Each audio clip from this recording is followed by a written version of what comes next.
Num tempo anterior a Gênesis 1, quando a criação ainda era um segredo guardado nos anais celestiais, uma história intrigante começa a desenrolar-se nas páginas antigas da Bíblia. É nos capítulos 6 de Gênesis e no livro de Jó que desvendamos os segredos ocultos sobre os filhos de Deus e os nefilins, figuras enigmáticas que cativam e atormentam os leitores até os dias de hoje. No livro de Jó, somos apresentados a um homem íntegro chamado Jó, que residia em Uz, uma terra distante e misteriosa. Com uma vida próspera e cheia de bênçãos, Jó mantinha uma relação disciplinada com Deus, buscando viver uma vida de retidão moral. No entanto, em um terrível golpe do destino, Jó perde tudo o que possuía, mergulhando em um abismo de sofrimento e desespero. O medo o assola, tornando-o amargo e ansioso, até que surge o desejo de confrontar Deus e protestar contra seu destino cruel. Eis que, de forma surpreendente, Deus intervém na vida de Jó. Após 36 súplicas fervorosas, Jó é finalmente atendido e tem a oportunidade de dialogar diretamente com o Criador. É nesse momento crucial que somos transportados para uma perspectiva cósmica, quando Deus questiona Jó sobre sua presença nos primórdios da criação. Jó capítulo 38, versículos 4 a 7. Onde estavas tu, quando eu lançava os fundamentos da terra? Faze-mo saber se tens inteligência. Quem lhe pôs as medidas, se é que o sabes? Ou quem estendeu sobre ela o cordel? Sobre que estão fundadas as suas bases? Ou quem assentou a sua pedra de esquina, quando as estrelas da alva juntas alegremente cantavam, e todos os filhos de Deus rejubilavam? Essas palavras ecoam poderosas, revelando que houve um momento sublime e enigmático em que as estrelas da alva entoaram seus cânticos alegres, e todos os filhos de Deus rejubilaram-se em uma celebração divina. Nessa passagem misteriosa, somos confrontados com a presença de seres angelicais, conhecidos como estrelas da alva e filhos de Deus, testemunhas privilegiadas da criação da terra. Sua alegria e entusiasmo ressoam através dos séculos, convidando-nos a mergulhar em um mistério profundo e insondável, envolvendo a glória, o poder e a sabedoria divinos. Prepare-se, pois adentraremos um mundo repleto de enigmas, onde verdades ancestrais e segredos celestiais aguardam para serem desvendados. A história dos filhos de Deus e dos nefilins nos desafia a desvendar os mistérios que permeiam a criação, mergulhando em um universo onde medo e fascinação caminham de mãos dadas. Anjos caídos são mencionados raramente na Bíblia, pois a grande maioria dos anjos no céu nunca caíram da graça e foram para o lado negro. No entanto, alguns escolheram fazê-lo. Os anjos caídos não guardaram seu começo, o que significa que não seguiram o caminho para o qual foram criados. Os anjos foram criados para estar no céu com Deus, louvando-o e fazendo sua vontade. Assim como os humanos, eles foram criados para glorificá-lo, mas os humanos foram criados para viver na terra, não os anjos. No entanto, esses anjos deixaram seu começo ou ponto de partida no céu. Eles escolheram rejeitar o plano de Deus para suas vidas, exercendo seu livre arbítrio. De acordo com a Bíblia, esses anjos são anjos caídos porque deixaram o céu. O que aconteceu com esses anjos de acordo com a Bíblia? Segundo a Epístola de Pedro, capítulo 2, versículo 4. Porque se Deus não perdoou a anjos que pecaram, mas, havendo-os lançado no inferno, os entregou às cadeias da escuridão, ficando reservados para o juízo. O líder desses anjos é Satanás, que se transforma em um anjo de luz. O diabo tramou contra Deus, seu Criador, e ele e os anjos que o seguiram perderam a batalha. O que acontece depois que os anjos caídos deixam o céu? De acordo com Mateus, capítulo 25, versículo 41. O fogo eterno foi preparado para o diabo e seus anjos, em outras palavras, o inferno nunca foi destinado a uma única pessoa, embora Judas e outros, sem dúvida, acabem lá no final. Satanás e os anjos caídos eram os destinatários pretendidos do inferno. O inferno foi criado no céu como uma punição final para os líderes da grande rebelião. Mas o Senhor permite que outros, das nações que ele julga, também entrem, devido à escolha do livre-arbítrio e à responsabilidade dada por Deus ao homem de escolher seu destino eterno, seja o céu ou o inferno. E é ao inferno que Satanás e os anjos caídos, um terço daqueles que se rebelaram ao lado dele, irão no fim de todas as coisas. Deus executará sua ira sobre aqueles que se rebelaram contra ele, e Satanás e os anjos caídos não escaparão incólumes. Vimos aqui que anjos caídos existem, mesmo que a queda da graça seja um conceito difícil para alguns de nós compreendermos. Gostaríamos de acreditar que os anjos não podem cair, mas a história bíblica prova o contrário.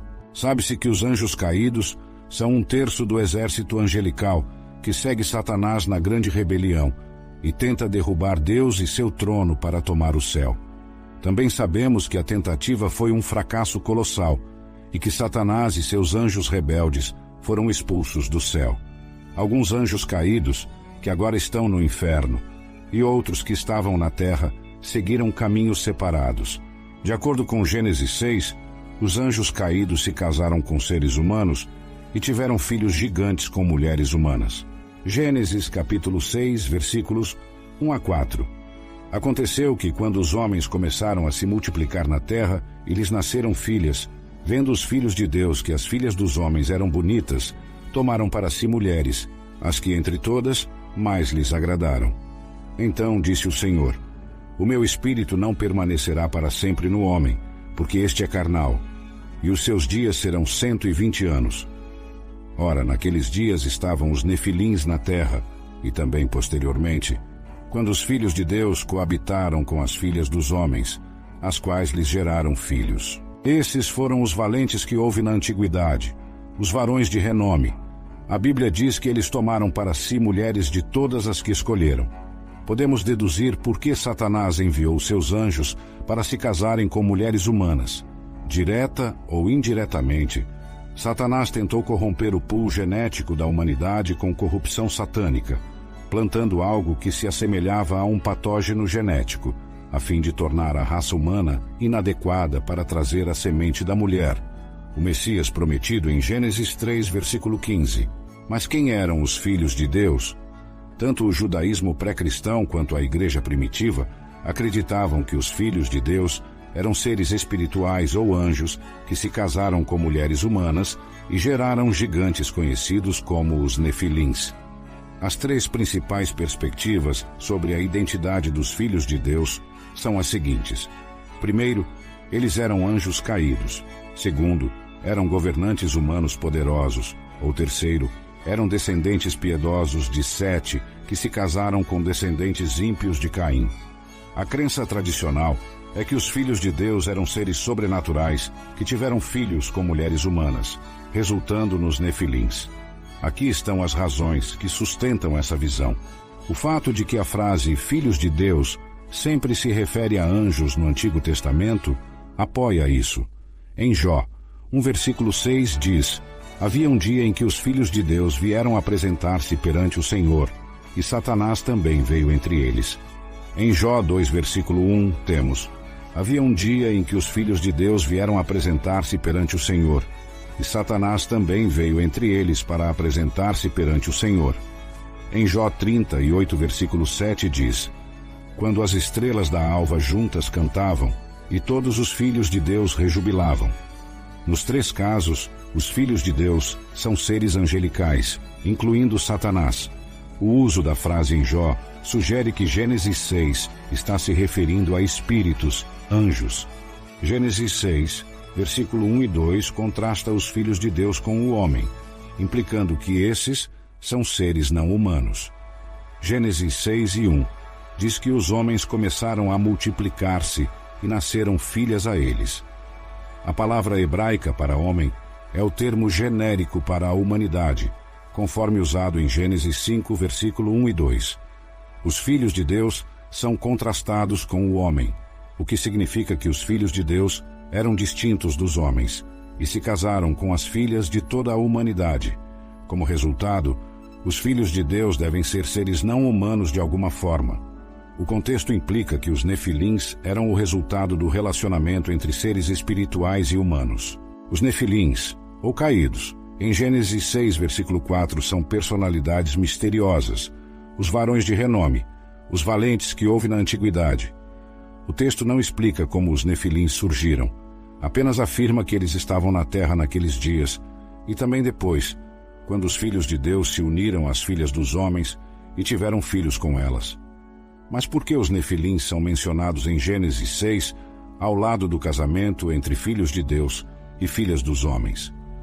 Não está claro como esses homens poderosos e renomados surgiram se não fossem o resultado do relacionamento entre seres espirituais e humanos. Judas provavelmente entende Gênesis 6, versículo 1 e 4, como se referindo ao relacionamento entre seres espirituais e humanos. Em Judas 6, fala-se de anjos que não permaneceram em sua posição de autoridade, mas abandonaram sua morada própria. A menos que Judas esteja se referindo a um evento desconhecido, parece estar falando dos anjos que deixaram o céu para viver na terra, conforme descrito em Gênesis 6, versículo 1 e 4. Esses argumentos apoiam a visão tradicional de que os filhos de Deus se uniram às mulheres humanas e deram origem aos nefilins. Embora isso possa parecer estranho aos ouvidos modernos, o mesmo pode ser dito sobre toda a Bíblia. A verdade é mais estranha do que a ficção, e o mundo que Deus criou está longe do que comumente acreditamos. Os filhos de Deus viram as filhas dos homens, e é mais preciso considerar os filhos de Deus como demônios, anjos em rebelião contra Deus, ou homens possuídos por demônios, e as filhas dos homens como mulheres humanas. Judas 6 diz: "E os anjos que não guardaram a sua dignidade, mas abandonaram o seu próprio domicílio, ele tem guardado em prisões eternas, sob trevas, para o juízo do grande dia." Judas 6 também explica o que Deus fez com esses anjos malignos. Primeiro, Pedro 3, versículo 19 e 20, nos informa que Jesus proclamou sua vitória sobre eles na cruz.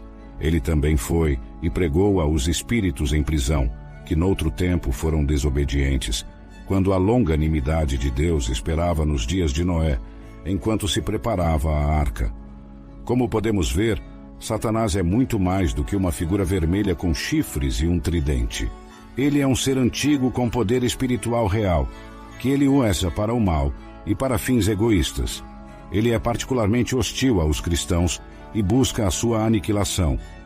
Aqui estão 3 verdades cruciais para lembrarmos ao navegarmos nessa realidade espiritual.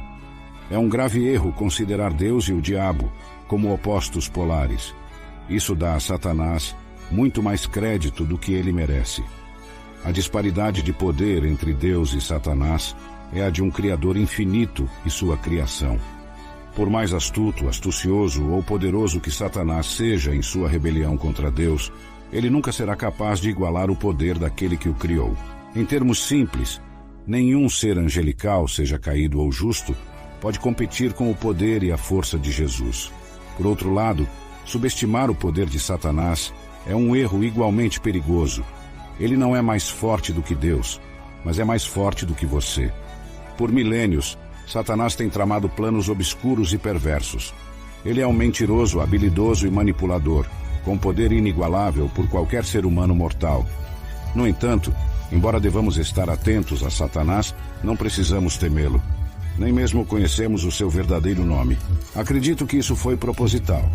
É uma dica sutil de que Satanás nem é uma ameaça grande o suficiente para Deus, a ponto de ser necessário conhecer o seu nome.